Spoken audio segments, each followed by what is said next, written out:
അയ്യോ ഞാൻ മലയാളം ഒന്നും എഴുതിയില്ല. പോയി എഴുതി വെക്കാം. നിന്നെ ഇത് അമൗണ്ട് ആക്കാത്തയാണ്. എളുപ്പം എഴുതേ. പിന്നെ കൊള്ളാം. മതി. സെക്കൻഡ് എഴുതിയില്ല. മലയാളം സെക്കൻഡ് എഴുതിയില്ല. സെക്കൻഡ് എഴുതേ. 2 വര മതി. കറക്റ്റ് എഴുതിയേക്കുന്നത്. മുട്ട എടുക്കരുത്. മുട്ട പൊരിച്ചെടുക്കരുത് പറഞ്ഞേ. ഞാൻ വീട്ടിൽ പപ്പയോട് ഞാൻ പറഞ്ഞു കൊടുക്കൂല.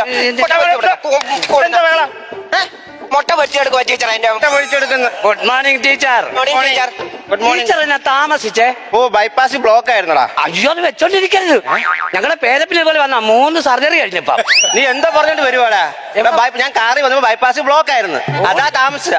റോഡിലോ? പിന്നെ റോഡിലെ കാര്യം പറഞ്ഞു.